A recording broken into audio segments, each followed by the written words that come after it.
دور دراز تک بھی پھیل سکتی ہے خدا نخواستہ. اس کا اسی جگہ پہ سدباب ہونا چاہیے. اس کو جوڈیشل کمیشن کے تحت انویسٹیگیٹ ہونا چاہیے اور رؤف حسن صاحب کو یہ انصاف ملنا چاہیے فی الفور. اس کے ساتھ ساتھ خواتین حضرات میں یہ بھی کہتا چلوں کہ ہم لوگ اور بحیثیت اپوزیشن لیڈر قومی اسمبلی پاکستان اور بحیثیت سیکریٹری جنرل پاکستان تحریک انصاف، میں پاکستان قوم کو اور اپنے سارے ساتھیوں کو یہ باور کرانا چاہتا ہوں کہ کسی بھی، اور یہ میں میسج دے رہا ہوں اپنے قائد وزیر اعظم عمران خان صاحب کا، کہ ہماری لیڈرشپ پوزیشن میں کسی کے اوپر بھی اس طرح کا حملہ ہوا تو ہم لوگ پورے ملک میں پرامن احتجاج کا سلسلہ شروع کر دیں گے، اور اس کا ڈائریکٹ جو ہوگا، جو پریشر پڑے گا، وہ اس وقت کی جو کرپٹ فارم 47 کی حکومت ہے، جو بیساکھیوں پہ آیا ہوا شہباز شریف ہے، مریم نواز ہے، ان کے اوپر ہوگا. یہ میں باور کرانا چاہتا ہوں اور یہ ہم لوگ انیشیٹ کر لیں گے. اس کے ساتھ ساتھ خواتین و حضرات، رول آف لا کے حوالے سے بھی بات کریں گے کہ جس معاشرے میں رول آف لا نہیں ہوگا، قانون اور آئین کی بالادستی نہیں ہوگی، وہاں پہ کوئی کسی قسم کی سرمایہ کاری نہیں ہوگی. سرمایہ کاری نہیں ہوگی، ملک کا نظام نہیں چلے گا. اور آپ اس کی زندہ مثال اس وقت پورے ملک میں دیکھ رہے ہیں. پاکستان میں لا قانونیت ہے. اس وقت اسلام آباد پولیس کا ریکارڈ، انگریزی میں اس کو ڈزمل کہتے ہیں، یعنی کہ آدمی اس کو 0+0+0 ہی کہہ سکتا ہے. لا قانونیت بڑھ رہی ہے.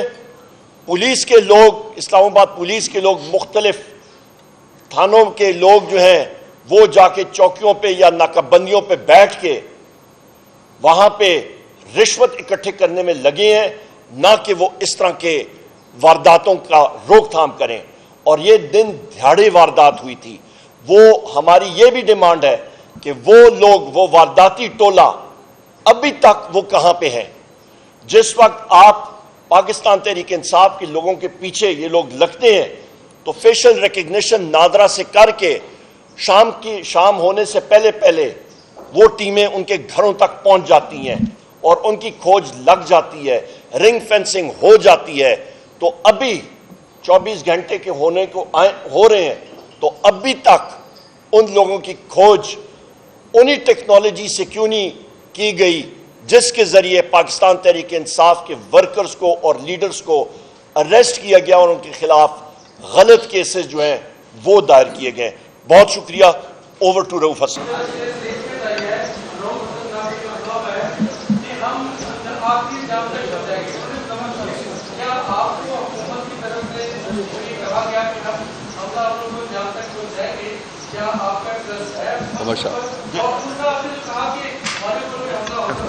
کیوں مینیپولیٹ ہوئی، ٹرسٹ کیسے؟ ٹکا خان ثانی صاحب سب سے بڑا اچھا سوال ہے. دیکھیں، وزیر قانون یا یہ کہتا ہے تو سب سے پہلے وہ ایف آئی آر میں انہوں نے آئیں بائیں شائیں کیوں کی ہے؟ اس کو کور ایف آئی آر. دیکھیں، ہم لوگ جس معاشرے کا حصہ ہیں، ہم لوگ فیلڈ کے لوگ ہیں. طریقہ کار ہوتا ہے ایک کیس خراب کرنے کا. بنیادی چیز فرسٹ انفارمیشن رپورٹ میں جو چیز دائر ہوتی ہے، کیس آگے پروسیکیوٹر اس کو لے کے جاتا ہے، اس پہ انویسٹیگیشن ہوتی ہے، وہ بنیاد ہوتا ہے. جب وہاں پہ آپ کہتے ہیں کہ جی ایک مطلب آلے کے ساتھ وار کیا گیا، او بھائی وہ وار کیوں کیا گیا؟ ٹریک کر رہے تھے، ٹریس کر رہے تھے ایک شخص کو. ان کا رؤف حسن صاحب سے کوئی لینا دینا نہیں، کبھی زندگی میں ملاقات نہیں، کوئی کسی قسم کا تنازع نہیں. ایک ٹارگٹ کیا گیا، ٹریس کیا گیا اور اس کے بعد ایک اسیسینیشن، قاتلانہ حملہ کیا گیا. لہٰذا یہ زمرے میں آتا ہے ٹیررزم کے زمرے میں لانے کے لیے یہ سب کچھ ہم ساروں پہ ATA کے پرچے ہوئے ہیں. ہم پہ تو یہ ایک دم کر لیتے ہیں، ہمیں ضمنیوں میں بھی ڈال دیتے ہیں، ہمیں پورے ملک میں ڈال دیتے ہیں، پر جہاں پہ حقیقی طور پہ آیا ہے وہاں پہ کیوں نہیں ڈالا؟ سو یہ جو وزیر قانون کا جو سٹیٹمنٹ ہے یہ جھوٹ پہ مبنی ہے، اس کو ہم لوگ ریجیکٹ کرتے ہیں.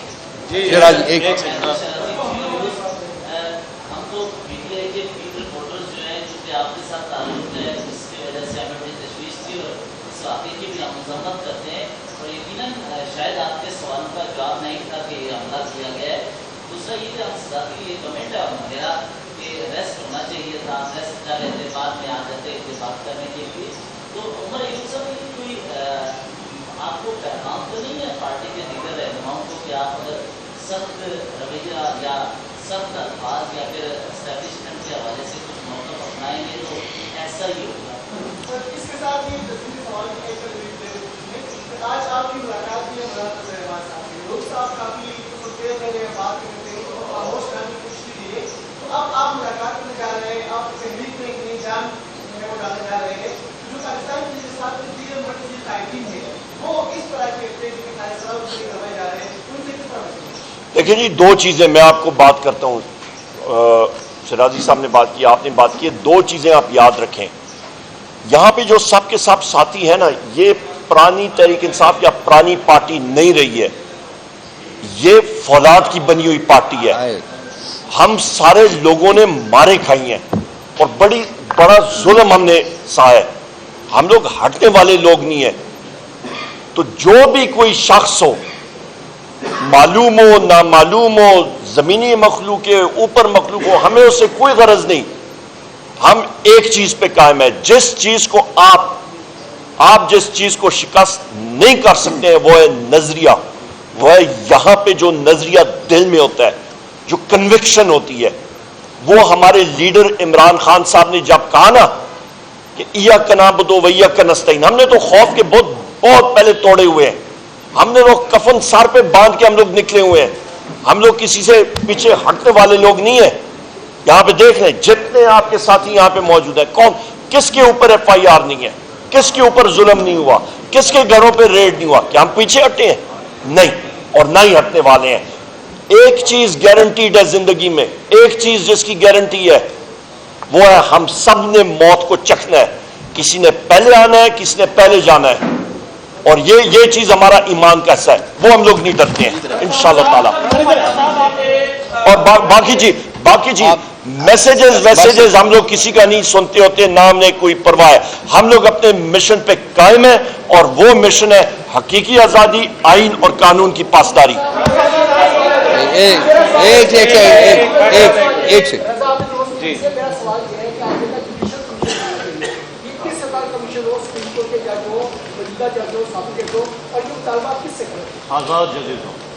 صاحب یہاں پہ آپ کا یہ ابھی چیف جسٹس ہو, اسلام آباد ہائی کورٹ کا ہو, سپریم کورٹ کے چیف جسٹس ہو, ان کو یہ انیشیٹو لینا پڑے گا. لا قانونیت جب ایک پاکستان کی سب سے بڑی سیاسی جماعت, اس کے ایک سینئر موسٹ لیڈر کو, ایک بوائے گناہ لیڈر کو, آپ کے پریس کے بہن بھائیوں کے ساتھ ان کا روزانہ تعلق ہوتا ہے, یہ اکیلے گاڑی چلاتے ہیں, ان کے پاس کوئی چھری بھی نہیں ہوتی گاڑی میں, ایک بلیڈ نہیں ہوتا, ان پہ یہ چیز ہو سکتی ہے. تو پاکستان میں اور بالخصوص اسلام آباد میں دارالخلافے میں کوئی شخص مرد یا خاتون محفوظ نہیں ہے. ان کو یہ انیشیٹو خود لے کے اور سب سے پہلے اس کو اختتام تک پہنچائیں.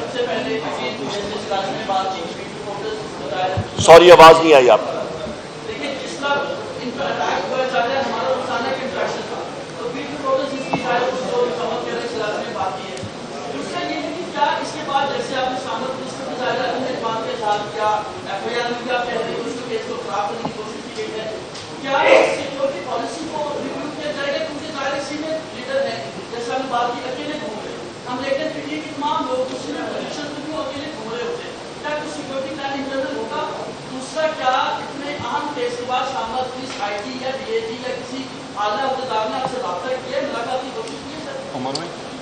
ہماری سیکیورٹی جو الاؤڈ تھی وہ وڈرا تھی. ہاں, یہاں پہ مجھے خالد خورشید صاحب بتا رہے ہیں کہ جو سیکیورٹی الاؤڈ تھی وہ بھی وڈرا کر لی گئی ہے ان سے. اچھا, دوسری اہم چیز مجھے یہ بتائیں کہ ہم لوگ کہیں پہ جاتے ہیں, جن علاقوں میں جاتے ہیں, کورٹ ہیئرنگز کے لیے جاتے ہیں, کون سی سیکیورٹی ہوتی ہے؟ ہمارا بھروسہ اپنے رب پہ ہے, اور ہم لوگ سارے کے سارے ایسے آپریٹ کر رہے ہیں. اور وہ سیکیورٹی جو یہ پرووائڈ کرتے ہیں اس کے اوپر بھی بھروسہ نہیں ہوتا کہ کون لوگ ہیں کون نہیں ہے. میں آپ کو اسی جگہ پہ میں نے آپ کو یہاں پہ آپ کو پریس کانفرنس میں بتایا کہ گجرات میں آپ کے جی این این کے اور باقی رپورٹرز تھے, 4 رپورٹرز پہ جو تشدد ہوا, تو تو ڈی پی او نے جو ایس پی انویسٹیگیشن تھا اس نے کہا تھا کہ جی میں نے جب اس کو پوائنٹ آؤٹ کیا, نشاندہی کی, اس نے کہا جی یہ ہمارے لوگ ہی نہیں ہیں. پنجاب پولیس کی وردی میں اس نے واضح طور پہ کہا کہ جی ہم لوگ جانتے نہیں ہیں, یہاں پہ تو مختلف انٹیلیجنس ایجنسیز گھوم رہی ہیں, انٹیلیجنس کے لوگ پنجاب پولیس کی وردی میں ہیں, تو کس پہ آپ بھروسہ کریں گے؟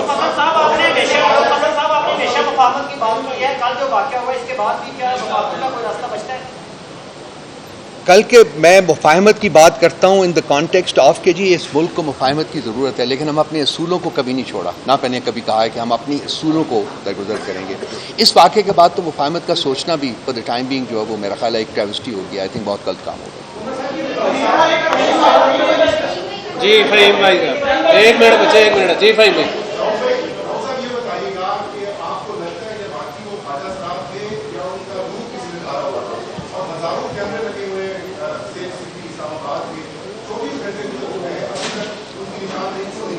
میں شاید آپ کو پتہ نہیں, میرا پہلا job in life was military, تو میں بھی ٹریننگ سے گزرا ہوں. جو جب وہ گریپل کیا تو وہ بالکل وہ ایسے جسم نہیں تھے جن میں کہ جو ویل ٹرینڈ باڈیز, ٹاٹ مسلس. تو لازمی بات ہے کہ وہ خواجہ سرا نہیں تھے, اور خواجہ سرا کے جو لوگ ہیں انہوں نے بھی ڈس اون کر دیا ان کو, ان کی بھی اسٹیٹمنٹ آ گئی. They were very well trained people. ایک منٹ, ایک جی پلیز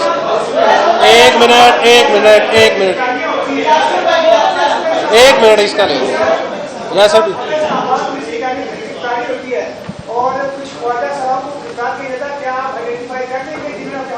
میرے سامنے اگر وہ علائے جائیں, آئیڈینٹیفیکیشن پلیٹ میں تو موجود ہے, دوسری بات ہے CCTV فوٹیج ہے, میرے سامنے بھی اگر آئیں تو میرے ذہن میں ابھی تک ان کے خاکے جو ہیں وہ محفوظ ہیں. جی یا سر بھائی.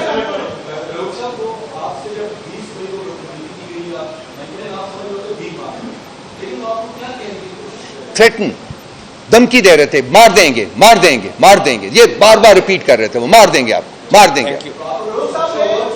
میں نے کہا یہ لوگ ایسے ہی ہیں, مطلب شاید بھیک مانگ رہے ہیں, نہیں دیا کسی نے, کوئی لائک دے آر. انہوں نے توڑا, باقاعدہ نکلز مارے, انہوں نے شیشہ توڑنے کی کوشش کی. بٹ صاحب جی کل ریسکیو کیا ایک سے آپ پہ ریپیٹ. میں نے I took it very lightly, I be very honest with you. میں نے کہا یار یہ ٹھیک ہے, ہو گیا, ایک آڈ بیہیویئر ہے, کچھ لوگ کر دیتے ہیں, بعض دفعہ گزرتے ہوئے آپ کے ساتھ جاتی کر دیتے ہیں. تو یہ کوئی ایسی چیز نہیں تھی کہ جو کہ لگاتار نہیں, ایک دن کے بریک کے بعد.